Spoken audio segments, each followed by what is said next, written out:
तो आज हम स्टार्ट करेंगे राजस्थान का इतिहास। और राजस्थान के इतिहास के अंदर इंपॉर्टेंट टॉपिक होता है राजवंश का, जहां से क्वेश्चन पूछे जाते हैं। और सीटी के लिए राजस्थान का इतिहास वेरी इंपॉर्टेंट है।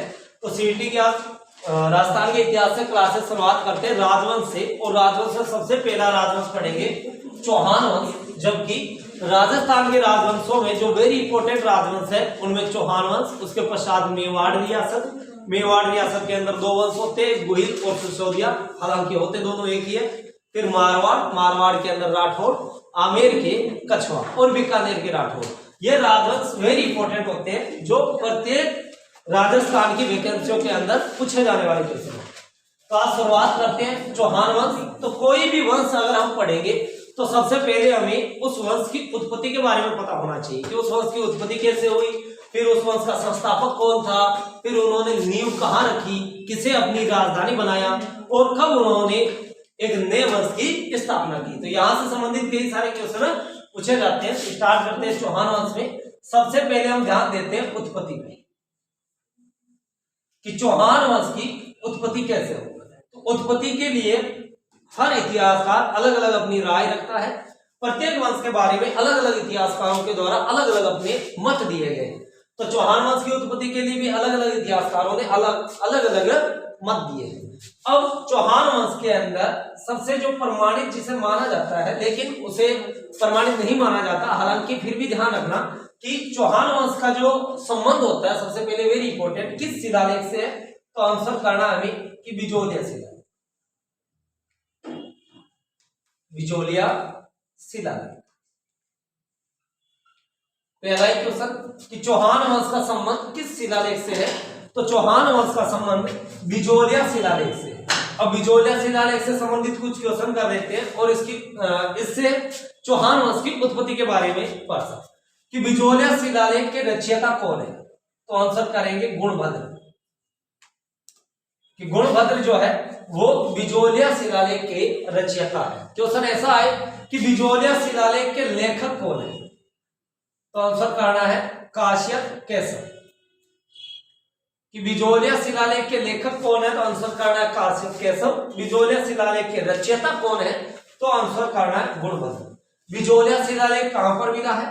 तो पार्श्वनाथ मंदिर की दीवार। पार्श्वनाथ मंदिर की दीवार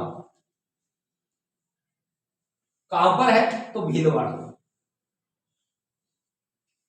कि बिजोलिया शिलालेख है कहां पर। तो बिजोलिया शिलालेख है भीलवाड़ा। और इस बिजोलिया शिलालेख के अंदर चौहानों के बारे में एक शब्द प्रयुक्त किया गया है, जिसमें चौहानों के लिए कहा गया है विप्रश्री वत्स गोत्रेभूत। कि बिजोलिया शिलालेख के अंदर चौहान वंश से संबंधित एक नाम लिया गया है विप्रश्री वत्स गोत्रेभूत। यानी कि वत्स यानी कि राजा, गोत्र यानी कि जात। तो यानी कि चौहानों का जो उत्पत्ति जो इसके अंदर बताई गई है बिजोलिया शिलालेख के अनुसार, तो वो ब्राह्मण बताई गई है। विप्रश्री वत्स गोत्रेभूत का मतलब कि बिजोलिया शिलालेख चौहानों की उत्पत्ति ब्राह्मणों से बताता है। तो डायरेक्ट प्रश्न बन जाएगा कि बिजोलिया शिलालेख के अनुसार चौहान जो है वो किस वंश से संबंधित है। तो वो ब्राह्मण वंश से संबंधित है, कि इनकी उत्पत्ति ब्राह्मणों से हुई है। दूसरी बात ये करते हैं कि इस बिजोलिया शिलालेख के ब्राह्मणों की उत्पत्ति का समर्थन किसने किया है। तो ध्यान रखना दशरथ शर्मा ने किया है। कि समर्थन किसने किया है। तो दशरथ शर्मा। दशरथ शर्मा बिजोलिया शिलालेख के अनुसार ये कहते हैं कि चौहानों की जो उत्पत्ति है वो ब्राह्मणों से हुई है, क्योंकि दशरथ शर्मा स्वयं क्या है, ब्राह्मण है। और चौहान वंश एक शक्तिशाली वंश था। तो हर इतिहासकार ये चाहता है कि भाई शक्तिशाली वंश के अंदर हम अपना भी कुछ न कुछ नाम रखें। तो ये ब्राह्मण है तो ये कहते हैं कि भाई हाँ कि चौहान जो है वो ब्राह्मणों से उत्पन्न हुए हैं, यानी कि ब्राह्मणों से इनकी क्या हुई है, उत्पत्ति हुई है। नेक्स्ट क्वेश्चन है बिजोलिया शिलालेख से कि बिजोलिया शिलालेख के अनुसार 3 नगर है जिनके प्राचीन नाम मिलते हैं। तो बिजोलिया शिलालेख के अनुसार ध्यान रखना जालोर का नाम मिलता है जावाली। जावाली कि जालोर का नाम बिजोलिया शिलालेख के अंदर क्या मिलता है। तो जावालीपुर मिलता है। उसके पश्चात है सांबर। सांभर का नाम बिजोलिया शिलालेख के अंदर शाकंभरी मिलता है।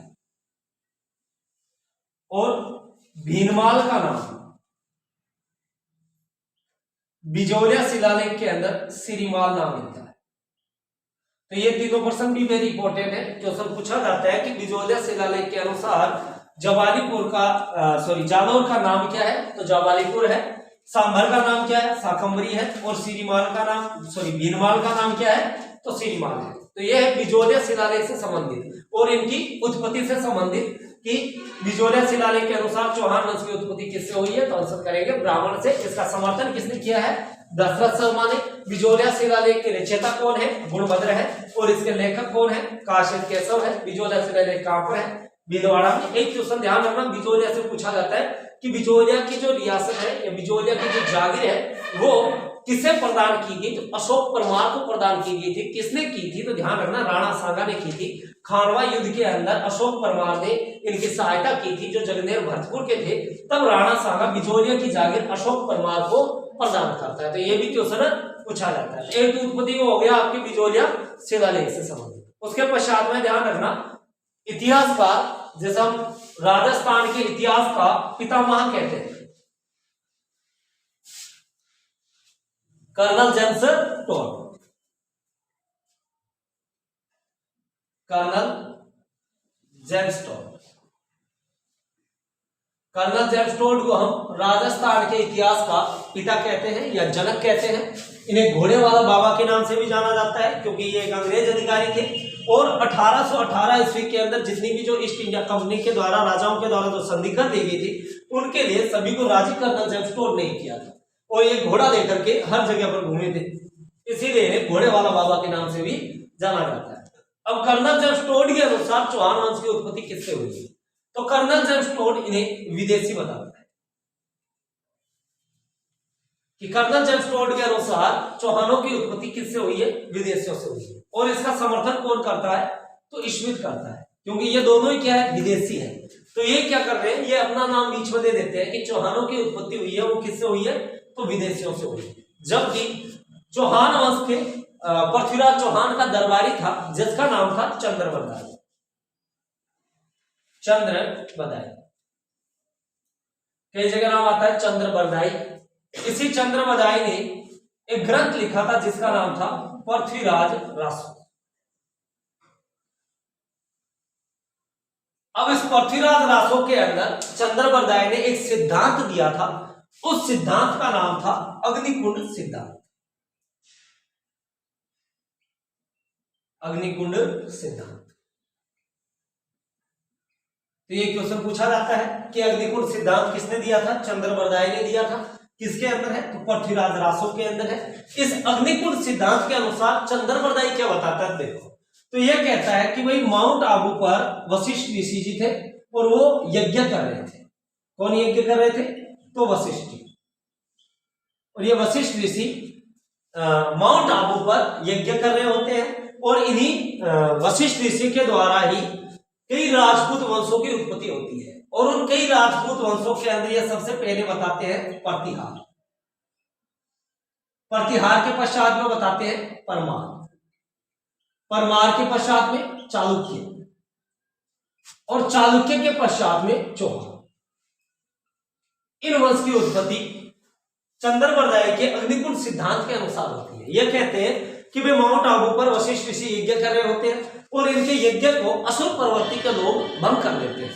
तब इन्होंने अग्नि से सबसे पहले राजपूत वंश में प्रतिहारों को उत्पन्न किया। जब इनसे वो असुर प्रवृत्ति के लोग नहीं रुके तो बाद में परमारों को उत्पन्न किया, उसके पश्चात में चालुक्यों को उत्पन्न किया। जब इनसे भी नहीं रुके तो सशक्त राजपूत वंश की स्थापना हुई और वो कौन से थे, चौहान। और इन्होंने क्या किया, इन असुर प्रवृत्ति के लोगों को रोक दिया, जिससे वशिष्ठ जी ने आगे अन्य के उत्पन्न करना या अन्य राजपूत वंश को उत्पन्न करना बंद कर दिया। तो ये सब सारा इनके द्वारा कि अग्निकुंड सिद्धांत के द्वारा ऋषि जी ने अग्नि से इनको उत्पन्न किया है। इनके लिए ध्यान रखना, कर्नल जेम्स टोड ये बताता है कि इनका असमर्थन प्रत्यक्ष रूप से समर्थन नहीं करता है, अप्रत्यक्ष रूप से इसका क्या करता है, समर्थन करता है। ये बात कह देते हैं कर्नल जेम्स टोड कि हम मानते हैं कि इन्होंने वशिष्ठ ऋषि जी ने यहाँ पर राजपूतों की उत्पत्ति की, लेकिन ये कह रहे हैं कि अग्नि से उत्पन्न नहीं हुए थे। वहां पर जितने भी जो लोग खड़े हुए थे उन लोगों के हाथों के अंदर ही हथियार दे दिए और उनमें की माड़ा ही, मतलब विदेशी भी थे कुछ। तो यानी कि ये इसलिए बीच के अंदर दे देते हैं कि भाई चौहानों की उत्पत्ति विदेशियों से हुई है। चंद्रबरदाई के अनुसार इनकी उत्पत्ति किससे हुई है, तो अग्निकुंड सिद्धांत के द्वारा वशिष्ठ जी ने अग्नि से इनको क्या किया, उत्पन्न किया है। तो यहाँ पर आपको एक क्रम ध्यान रखना है कि सबसे पहले इन्होंने किस वंश को उत्पन्न किया, प्रतिहार को। प्रतिहार के पश्चात 2 नंबर पे परमार, फिर चालुक्य, उसके पश्चात चौहान। इन वंश की इन्होंने क्या किया, उत्पत्ति की है। फिर क्वेश्चन ये पूछ लिया जाए कि अग्निकुंड सिद्धांत का समर्थन कौन करता है, तो अग्निकुंड सिद्धांत का ध्यान रखना समर्थन करता है मुहाणोत निर्णय से, मोहनोत निर्णय से। और कौन करता है, और ध्यान रखना सूर्यमल मिश्र, सूर्यमल मिश्र, ये दोनों क्या करते हैं, अग्निकुंड सिद्धांत का समर्थन करते हैं। सूर्यमल मिश्रण के द्वारा भी कुछ ग्रंथ लिखे गए हैं जिनमें वेरी इंपॉर्टेंट है, ध्यान रखना वंश भास्कर, कि वंश भास्कर ग्रंथ के रचयिता कौन है, सूर्यमल मिश्रण है। सूर्य मिश्रण ने और कौन सा ग्रंथ लिखा था, तो ध्यान रखना वीर सत्सई, वीर सत्सई। वीर सत्सई ग्रंथ के रचयिता कौन है, सूर्यमल मिश्रण है। वंश भास्कर के रचयिता कौन है, तो सूर्यमल मिश्रण है। और इन्होंने किसका समर्थन किया था, अग्निकुंड सिद्धांत का। मोहनोत निर्णसी के द्वारा जो लिखे गए ग्रंथ है वो है मोहनोत निर्णसी रिख्यात और मारवाड़ प्रगनारी विगत। ये किसकी है, तो मारवाड़ प्रगनारी विगत या पगलियारी विगत मोहनोत निर्णसी की है, जो जसवंत सिंह के दरबार में रहते थे। मारवाड़ के शासक जसवंत सिंह के दरबार में मोहनोत निर्णसी रहते थे। इन्होंने इनके क्या किया है, समर्थन किया है। अब अन्य इतिहासकारों के अनुसार कि और चौहानों की उत्पत्ति से संबंधित किस प्रकार के क्वेश्चन पूछे जाते हैं।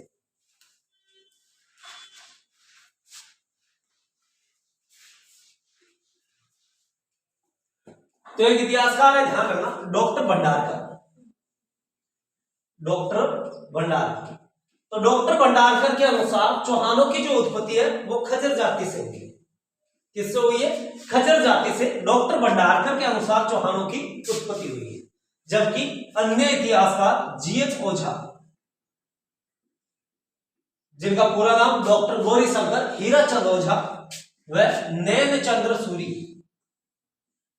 नैनचंद्र सूरी व सारंगधर।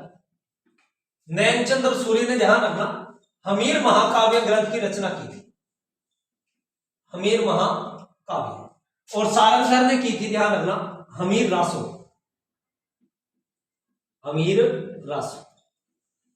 इन ग्रंथों की रचना भी डायरेक्टली पूछ ली जाती है कि हमीर महाकाव्य की रचना किसने की थी, नैनचंद्र सूरी ने। हमीर रासो ग्रंथ की रचना किसने की थी, सारंगधर ने की थी। जबकि हम इन ग्रंथों के बारे में चर्चा जब हम हमीर देव चौहान के बारे में चर्चा करेंगे तब भी करेंगे।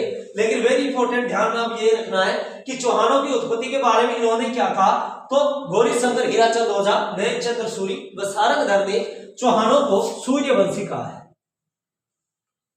चौहानों को क्या कहा है, सूर्यवंशी। तो ये क्वेश्चन पूछ लिया जाए कि किसने चौहानों को सूर्यवंशी बताया, अर्थात भगवान सूर्य की संतान बताया है, तो किसने बताया है, जीएच ओझा, नैनचंद्र सूरी और सारंगधर ने बताया है। अन्य ध्यान रखना, अगर चारण व भाटों की बात माने, चारण व भाट, तो चारण व भाटों के अनुसार चौहान अग्निवंशी है। चौहान क्या है, अग्निवंशी। तो यह है इनकी उत्पत्ति से संबंधित कि चौहान वंश की उत्पत्ति कैसे हुई। तो बिजोलिया शिलालेख के अनुसार चौहान ब्राह्मण है, जिनका समर्थन दशरथ शर्मा करता है। जबकि चंद्रबरदाई के द्वारा पृथ्वीराज रासो के अंदर अग्निकुंड सिद्धांत के अनुसार वो कहते हैं कि माउंट आबू पर वशिष्ठ ऋषि के द्वारा अग्नि से उत्पन्न संतानें हैं, प्रतिहार, परमार, चालुक्य और चौहान, जिनका अप्रत्यक्ष रूप से कर्नल जेम्स टोड समर्थन करता है। और कर्नल जेम्स टोड और स्मिथ के अनुसार चौहान विदेशी है, जबकि डॉक्टर भंडारकर के अनुसार खजर जाति से उत्पन्न हुए हैं। जीएच ओझा, नैनचंद्र सूरी व सारंगधर के अनुसार यह सूर्यवंशी है। और चारण व भाटों की अगर बात माने तो यह अग्निवंशी है। तो यह है इनकी उत्पत्ति से संबंधित। एक चीज ध्यान रखना, चौहान वंश के अंदर ग्रंथों से जो कंफ्यूजिंग करेगी तो वो पर्सन है, ध्यान रखना, क्वेश्चन पूछ लिया जाता है कि पृथ्वीराज विजय ग्रंथ के रचयिता कौन है। पृथ्वीराज रासो हमारे माइंड में रहता है कि पृथ्वीराज रासो चंद्रबरदाई, तो हम बिना ध्यान दिए डायरेक्ट आंसर कर देते हैं। ध्यान रखना, पृथ्वीराज विजय, अंतिम नाम क्या है, जय। तो ध्यान रखना, इसके रचयिता जयानक है। इसके रचयिता कौन है, जयानक है, जो कश्मीर के प्रसिद्ध कवि थे, जिन्होंने पृथ्वीराज विजय पुष्कर के अंदर लिखा था। और ये थे कहां के जयानक, तो ध्यान रखना, कश्मीर के। और इन्होंने पृथ्वीराज विजय कहां पर बैठ करके लिखा था, तो ध्यान रखना, पुष्कर के अंदर, कि पुष्कर के अंदर इन्होंने पृथ्वीराज विजय ग्रंथ लिखा था। तो ये तो हो गया हमारे चौहान वंश के अंदर उत्पत्ति से संबंधित क्वेश्चन कि चौहान वंश की उत्पत्ति किससे हुई है। उत्पत्ति से अगर आपके प्रश्न आया तो इनसे बाहर आपका कोई भी प्रश्न नहीं जाएगा कि उत्पत्ति के अंदर इनसे आगे आपको कोई भी क्वेश्चन नहीं पूछ सकता है। तो ये वेरी इंपॉर्टेंट है। अब हम बात ये करते हैं कि भाई चौहान वंश की उत्पत्ति हमने देख ली, अब चौहान वंश की क्या देखेंगे, स्थापना और संस्थापक कौन था। क्योंकि कोई भी वंश की अगर स्थापना होती है तो उस वंश का क्या होता है, संस्थापक होता है। संस्थापक किसे कहते हैं, जो उस वंश की नींव रखता है, स्थापना करता है। तो चौहान वंश के संस्थापक कौन थे, तो चौहान वंश के संस्थापक थे वासुदेव चौहान। कौन थे भाई, वासुदेव चौहान। और वासुदेव चौहान कौन से चौहानों के संस्थापक थे, कहां के चौहानों के संस्थापक थे, तो ध्यान रखना सांभर के। सबसे पहले चौहानों ने जो नींव रखी थी वो कहां पर रखी थी, तो सांभर के अंदर रखी थी। सांभर को क्या कहते थे, बिजोलिया शिलालेख के अनुसार तो शाकंभरी, इसी को कहते हैं, ध्यान रखना, सपाद लक्ष, सांभर या सपाद लक्ष, और बिजोलिया शिलालेख के अनुसार शाकंभरी। तो वासुदेव चौहान ने चौहान वंश की जो स्थापना की थी वो स्थापना की कहां पर थी, तो ध्यान रखना सांभर, शाकंभरी या सपाद लक्ष के अंदर वासुदेव चौहान ने चौहान वंश की स्थापना की।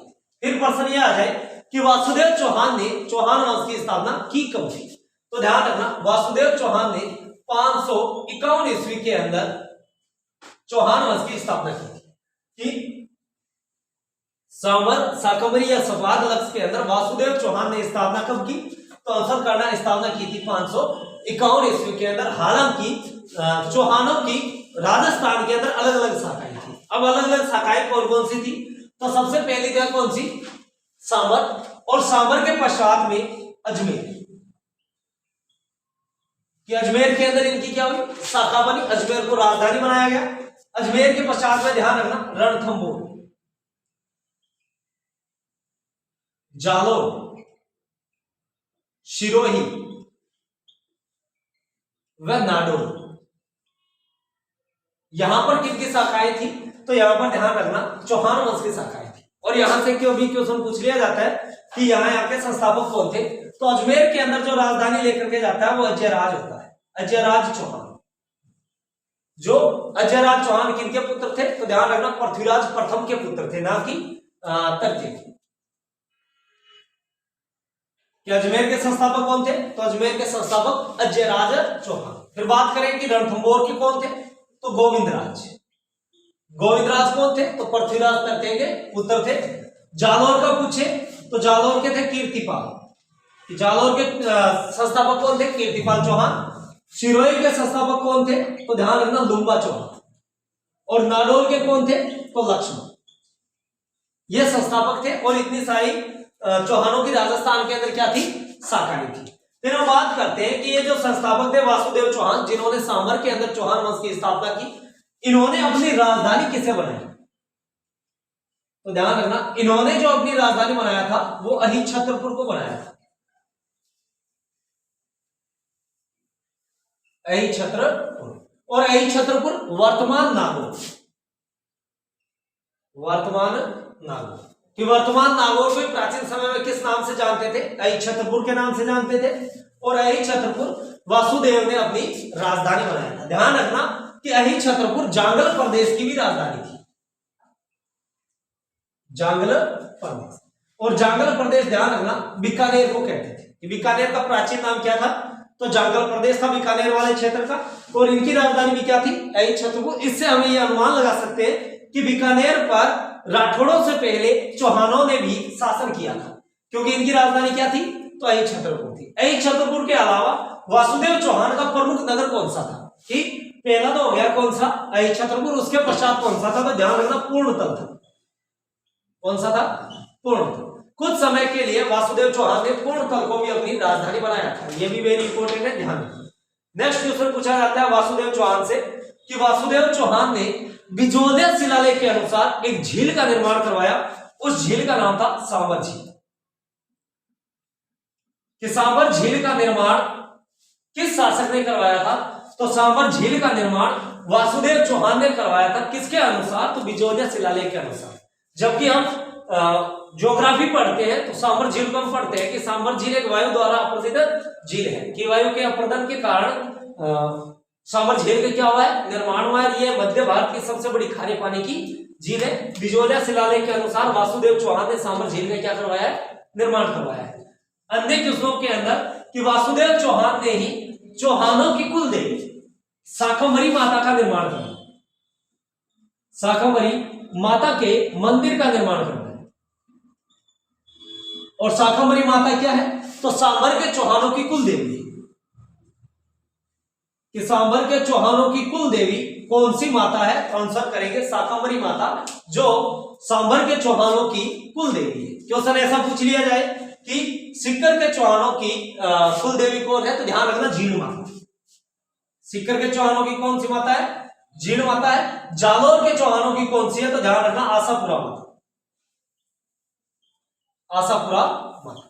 कि सीकर वाले चौहानों की जीण माता इष्ट देवी है, जबकि आशापुरा माता जालोर के चौहानों की कुल देवी है। और सांबर वालों की कुल देवी है, ध्यान रखना शाकंभरी माता। शाकंभरी माता को ध्यान रखना तीर्थों की नानी या देवयानी कहते हैं, तीर्थों की नानी या देवयानी कहते हैं। और एक बार यहां से क्वेश्चन पूछा गया था देवयानी तीर्थ कहां है, तो ध्यान रखना देवयानी तीर्थ सांबर में है। शाकंभरी माता को ही क्या कहते हैं, तीर्थों की नानी या देवयानी। एक क्वेश्चन यह आता है, ध्यान रखना तीर्थों की नानी से एक क्वेश्चन पूछ ले, तीर्थों का मामा कैसे कहते हैं, तो ध्यान रखना तीर्थों का मामा कहते हैं पुष्कर, तीर्थों का मामा, तीर्थों का मामा है पुष्कर। और पूछ ले कि तीर्थों का भांजा किसे कहते हैं, तो तीर्थों का भांजा है, ध्यान रखना मचकुंड धौलपुर, मचकुंड धौलपुर, इन्हें क्या कहते हैं, तीर्थों का भांजा कहते हैं। और तीर्थों का मामा पुष्कर, तीर्थों की नानी या देवयानी तीर्थ किसे कहते हैं, तो शाकंभरी माता के मंदिर को कहते हैं। नेक्स्ट क्वेश्चन है आपके वासुदेव से संबंधित, अगर आपसे कोई भी क्वेश्चन पूछेगा तो इतने तक ही क्वेश्चन पूछ सकता है कि वासुदेव ने किस वंश की स्थापना की, चौहान वंश की, कब की, 551 में, कहां पर की, सांबर शाकंभरी या सवादलक्ष में। इन्होंने अपनी राजधानी किसे बनाया, यही छतरपुर को बनाया। इन्होंने किस माता का मंदिर का निर्माण करवाया, शाकंभरी माता के मंदिर का निर्माण करवाया था। फिर वेरी इंपॉर्टेंट है कि चौहान वंश के अंदर वासुदेव चौहान के पश्चात में शासक कौन बनता है,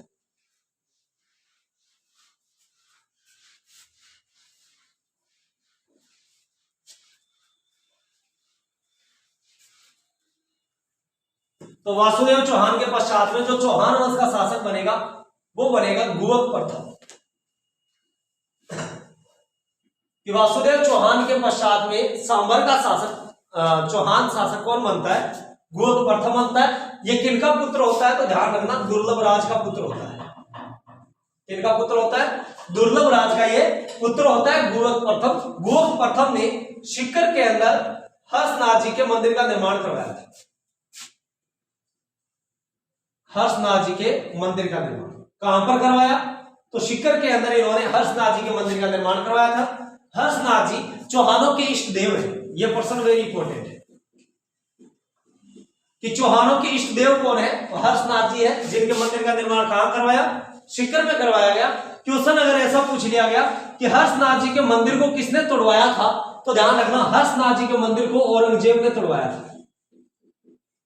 किसने तोड़वाया था, औरंगजेब ने। औरंगजेब 1669 ईस्वी के अंदर हिंदू देवी देवताओं के मूर्ति तोड़ने का अभियान चलाता है, मंदिर तोड़ने का अभियान चलाता है। तभी सीकर के हर्षनाथ जी मंदिर को किसने तोड़वाया था, तो ध्यान रखना औरंगजेब ने तोड़वाया था। फिर आपके सांबर के चौहानों में गुवक प्रथम के पश्चात में शासक बनता है गुवक द्वितीय। अब गुवक द्वितीय किसका पुत्र होता है, तो ध्यान रखना चंदन राज का पुत्र होता है। गुवक द्वितीय किसका पुत्र होता है, चंदन राज का। गुवक द्वितीय की क्या प्रश्न पूछा जा सकता है, तो इन्होंने कन्नौज के शासक भोजराज, कन्नौज का शासक कौन था, भोजराज, भोजराज की बहन कलावती के साथ में विवाह किया था। बहन कलावती के साथ में क्या किया था, तो विवाह किया था। किसने किया था, तो गुवक द्वितीय ने किया। गुवक द्वितीय के पश्चात में शासक बनता है गुवक द्वितीय का ही पुत्र चंदन राज। यह ध्यान रखना चंदन राज द्वितीय। कि गुहक द्वितीय किसका पुत्र था? चंदनराज द्वितीय का। और गुहक द्वितीय के पश्चात का शासक कौन बनता है? चंदनराज बनता है चौहानों के अंदर। चंदनराज से कौन से क्वेश्चन पूछे जाते हैं? तो ध्यान रखना कि चंदनराज की पत्नी थी जिसका नाम था आतम प्रभा या रुद्राणी। कि चंदनराज की पत्नी का नाम क्या था? तो आतम प्रभा या रुद्राणी। ये इतनी शिव भक्त थी और यौगिक क्रियाओं में इतनी निपुण थी कि ये प्रत्येक दिन पुष्कर के अंदर भगवान शिव के मंदिर के आगे 1000 दीपक जलाया करती थी। यह प्रश्न पूछ लिया जाता है कि पुष्कर के अंदर भगवान शिव के मंदिर के आगे प्रत्येक दिन 1000 दीपक कौन जलाया करती थी? तो आतम प्रभा या रुद्राणी जलाया करती थी। ये किसकी पत्नी थी? तो ये चंदनराज की पत्नी थी। नेक्स्ट क्वेश्चन पूछे आपसे कि चंदनराज के पश्चात में चौहानों के शासक कौन बने थे?